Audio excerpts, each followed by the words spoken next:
Bonsoir et bienvenue dans un nouveau numéro de Questions sans détour. Mon invité ce soir, c'est le président du Memorial Act, Jacques Martial, bonsoir. Bonsoir. Merci d'avoir accepté notre invitation. Alors le Memorial Act, tant décrié avant son inauguration, il a pris son envol? Absolument. Décrié, aujourd'hui aimé et plébiscité. Alors les critiques portaient notamment sur le prix de sa construction. Certains ont même parlé de 100 millions d'euros et surtout son coût de fonctionnement. Qu'en est-il exactement de tout ça aujourd'hui? Écoutez, aujourd'hui, on le sait, le chiffre de 100 millions était totalement fantaisiste. Le Memorial Act a coûté 85 millions d'euros, c'est-à-dire moins qu'un footballeur. 85 millions d'euros, dont une partie payée par les fonds européens, une partie par le Conseil régional. Donc ça a été effectivement un investissement, et non pas une dépense, mais un véritable investissement et un pari sur la culture que nous sommes en train de relever et que la Guadeloupe est en train de gagner, je crois. Alors il va falloir voir à présent avec les coûts de fonctionnement. Harry Chalus, le président de région, on a discuté avec Manuel Valls. A priori, ça coûte entre 10 et 15 millions, c'est le cas? Alors, ça dépend. Annuel, non, je pense qu'on va être qu'on est un peu moins que ça. Aujourd'hui, le budget dont je dispose aujourd'hui est bien moins élevé que celui-ci. Et il doit être rediscuté, bien évidemment, mais on n'est pas encore dans ces chiffres-là. Ouais, avec Harry Chalus, le nouveau président de région, vous avez de bonnes relations? Tout à fait, tout à fait. Le président est venu visiter le Memorial Act. Il a émis un certain nombre de réserves, notamment sur des questions financières, mais en même temps, il en comprend l'enjeu et aujourd'hui la nécessité de porter cet établissement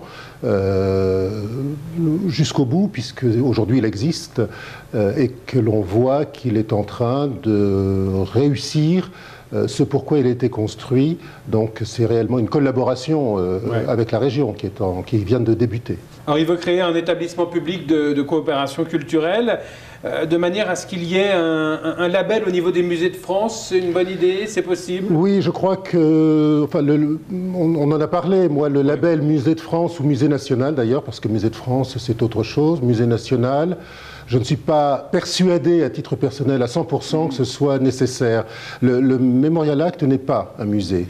Encore une fois, un musée, c'est quelque chose qui se construit à partir d'une collection. Vous avez beaucoup de lunettes, comme celle-ci, quelques milliers, vous allez faire un musée des lunettes. Le Memorial Act n'est pas construit à partir d'une collection. Il est construit à partir d'un sujet dont il cherche à donner le sens, dont il cherche à donner des explications et de la compréhension au public. À ce titre-là, il est un centre d'interprétation. Et personnellement, je suis pour que nous conservions le titre de centre d'interprétation qui est absolument la spécificité du Memorial Act. Et il y a d'autres pistes à explorer alors des partenariats peut-être? Tout à fait. Alors une fois qu'on a dit qu'on est plutôt un centre d'interprétation qu'un musée, reste le statut juridique. Et aujourd'hui, là où nous nous rejoignons avec le président de région, le président Chalus, c'est que je pense, oui, qu'aujourd'hui, un établissement public de coopération culturelle est sans doute la meilleure, ou plus exactement la bonne structure juridique à adopter pour le Memorial Act, parce qu'elle permet de consolider les moyens, chacun des coopérants de cette coopération culturelle, chacun des partenaires s'engage financièrement vis-à-vis de la structure. Donc c'est une manière de fidéliser et d'assurer le fonctionnement et les moyens du Memorial Act. Alors avec qui on pourrait coopérer? Vous avez des idées? Déjà le ministère de la Culture, qui aujourd'hui n'est pas présent dans le Memorial Act, ce qui, à titre personnel, me paraît maintenant plus soutenable. Qu'il y ait eu des réserves pendant la construction parce que le sujet était dangereux, on va dire glissant, que certains aient eu des craintes, voire tabou pour certains, mais en tout cas difficile à réaliser, donc des craintes. Bon, alors peu de confiance dans la capacité... Ça va être difficile avant 2017 Non, peu de confiance dans la capacité des Guadeloupéens à relever un tel pari. Ça a été le cas. Passons l'éponge. Aujourd'hui, on voit que le Memorial Act est un succès, que le projet est absolument pertinent et qu'il est aujourd'hui plébiscité. Et à ce titre-là, le ministère de la Culture, selon moi, doit absolument entrer dans ce tour de table, de même le ministère de l'Outre-mer. Vous leur avez dit déjà ? Dans l'Outre-mer. Je pense que le président Chalus s'est exprimé en ce sens-là auprès du Premier ministre. Et lorsque je suis à Paris ou lorsque j'y retournerai avec le président pour défendre notre dossier auprès de la ministre de la Culture et de l'Outre-mer sans doute, je tiendrai ses propos, bien sûr. Alors c'est un succès, hein, vous avez dit que c'était un succès ce Memorial Act. En quoi aujourd'hui on peut dire que c'est un succès ? D'abord parce que le public est au rendez-vous. Aujourd'hui, nous sommes à 86 000, 87 000 tickets vendus. Je dis bien tickets vendus qui n'a rien à voir avec la fréquentation réelle. C'est-à-dire qu'en termes de fréquentation, nous sommes bien au-delà de ce chiffre, mais de tickets émis depuis le 7 juillet où nous avons ouvert au public. Eh bien oui, ce sont 87 000 personnes qui sont entrées dans nos salles.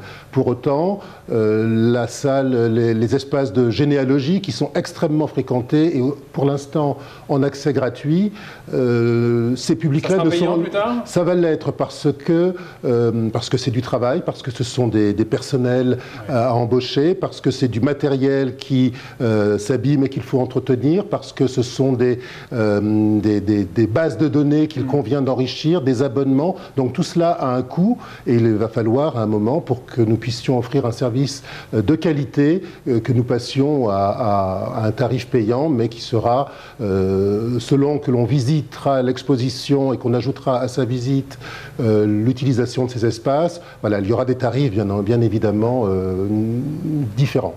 Vous êtes un adepte de tout ce qui est satisfaction des clients, vous en faites des enquêtes de satisfaction ? Alors, oui, d'une certaine manière. Oui, d'une certaine manière, c'est-à-dire que nous avons... pour l'instant, ce livre, ces livres, parce que là, ils sont, voilà, ça commence à nous coûter cher en livres, parce que les gens ont beaucoup de choses à dire sur le Memorial Act. Il faut savoir que des enquêtes de satisfaction, des enquêtes de public, ça coûte très, très, très cher.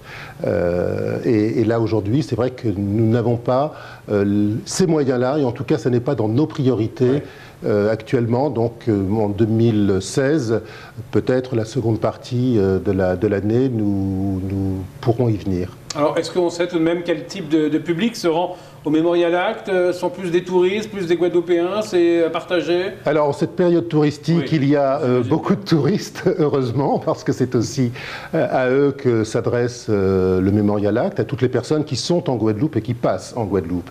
Mais bien entendu, les Guadeloupéennes et les Guadeloupéens sont extrêmement présents chaque jour, à chaque moment de la journée et de l'année. C'est un public toujours mélangé, métissé, que nous voyons. Et de cela, on est très, très heureux et on se félicite. On a l'impression qu'il y a un sentiment assez particulier de la part de la population américaine par rapport au Memorial Act. Je ne sais pas votre sentiment? Les Américains sont particulièrement enthousiasmés par cette création. Pour eux, c'est extrêmement important. Je vais partir en Louisiane dans quelques jours pour faire une tournée des grandes universités à la demande des chanceliers des universités américaines pour présenter le Memorial Act. C'est une demande qui m'a été formellement faite après la visite qu'ils ont effectuée. Mais le public lui-même est bouleversé réellement profondément. On le voit à travers les croisiéristes, bien sûr, mais beaucoup à travers ceux qui font le voyage par avion, puisque maintenant nous avons cette desserte régulière. Allez, on en vient à la partie un peu plus culturelle. Qu'est-ce que les gens viennent voir? Ils vont à l'exposition permanente, elle a été enrichie, elle va s'enrichir? Écoutez, l'exposition permanente fait aujourd'hui 6 heures, si vous voulez la voir entièrement. Donc nous allons déjà attendre que vous ayez emmagasiné les 6 heures avant de prétendre à l'enrichir. Alors bien sûr qu'elle est amenée à évoluer, mais encore une fois, les 400 000 Guadeloupéennes et Guadeloupéens n'ont pas encore tous visité le Memorial Act et aucun ne peut dire aujourd'hui qu'ils le connaissent par cœur. Donc On va rester déjà sur cette exposition permanente, comme son nom l'indique, mais bien sûr, les expositions temporaires vont, elles, continuer d'éclairer, d'enrichir, de donner des accents particuliers à des thématiques qui sont traitées à l'intérieur de l'exposition. Alors, quels accents vous allez mettre justement pour cette programmation dans les mois à venir? Alors, nous allons travailler sur l'art contemporain dans ce premier semestre 2016, l'art contemporain guadeloupéen et caribéen, ça nous paraît important de travailler avec les artistes. Et puis, en seconde partie d'année, à partir du mois de novembre, nous allons accueillir une grande exposition Great Black Music, les grandes musiques noires, une exposition qui nous vient de Paris, de la Cité de la Musique, qui a remporté un succès phénoménal, qui est de la Cité de la Musique, mais qui a été vue également en Afrique du Sud et au Sénégal, et qui va traiter donc des grandes musiques de l'histoire des musiques noires dans le monde, et hier et aujourd'hui, et de leur présence. Il faut que ce Memorial Act s'ouvre à l'international également? Absolument, il est indispensable. De toute façon, le Memorial Act est le centre caribéen d'expression et de mémoire de la traite et de l'esclavage. Donc, dans son titre, centre caribéen, l'international est déjà présent. Et oui, nous avons nécessité, mission même, d'ouvrir le Memorial Act en collaboration avec l'international. L'international, ce sera d'abord la Martinique, la Fondation Clément qui vient d'inaugurer ces nouveaux espaces, je l'espère, sera un partenaire privilégié du Memorial Act, de façon à ce que nous puissions concevoir là aussi des expositions en collaboration et qui vont avoir vocation à voyager dans la Caraïbe. Vous êtes sollicité? Oui, bien sûr, bien sûr. Mais nous n'arrivons pas à répondre à toutes les demandes. Elles sont nombreuses, de qualité, mais très sollicitées. Alors pour que vive en tout cas ce Memorial Act, il faut une implication de tous, notamment des jeunes. Le travail avec les scolaires, quel est-il? Important, donc d'abord par les tarifs, puisque, comme je le dis, le tarif du Memorial Act, c'est de 15 € à 3 € pour les scolaires. Donc voilà, on a une certains ont tout de même dit que c'était trop cher. Oui, alors écoutez, si quelqu'un n'entre dans aucune des catégories qui lui permettent d'aller entre les 13 € et les 3 €, c'est qu'à mon avis, il peut payer les 15 €, ce n'est pas une question d'argent. Voilà, pour répondre à ceux qui pensent que c'est trop cher, je pense qu'aujourd'hui c'est un faux problème. Et toute personne qui a visité le Memorial Act aujourd'hui dit que, oui, ne parle plus du prix, ne parle de ce qu'il a vu et ne parle plus de cette question de prix. Vers les scolaires, nous travaillons bien sûr avec les écoles. Nous recevons énormément de groupes scolaires. Il y a la signature d'un partenariat avec le rectorat que nous allons signer très prochainement maintenant entre le rectorat, le Memorial Act à travers la région Guadeloupe et puis la direction des affaires culturelles, la DAC, justement pour pouvoir impliquer les jeunes des écoles beaucoup plus. Et puis nous avons des professeurs qui travaillent avec nous. C'est également un centre de recherche? Absolument, c'est un centre de recherche. Et qu'est-ce qu'on cherche justement? On fait de la recherche sur l'histoire de l'esclavage, on fait de la recherche sur la généalogie, on fait de la recherche sur l'histoire de la Guadeloupe plus largement. Donc c'est vraiment un lieu de recherche et d'initiation à la recherche. On est encadré, accompagné par nos collaborateurs qui guident les chercheurs, les jeunes chercheurs dans leur premier pas, et puis les chercheurs plus aguerris de façon à ce qu'ils puissent avoir accès à des bases de données dont nous disposons, auxquelles nous sommes abonnés, ou des documents qui sont dans nos réserves. En tout cas, c'est un poste qui vous emploie à plein temps, hein, on a l'impression. Vous regrettez rien, là? Comment? Vous regrettez rien? Vous êtes heureux dans ce poste? Je suis très heureux. Je n'ai aucun regret, je n'ai que du plaisir. Le projet est enthousiasmant, la Guadeloupe est magnifique et le Memorial Act le lui rend bien. Merci à vous, Jacques Martial, d'être venu ce soir. Merci. On vous souhaite une excellente soirée à tous sur ETV et on se retrouve très prochainement pour un nouveau numéro de Questions sans détour. Bonne soirée.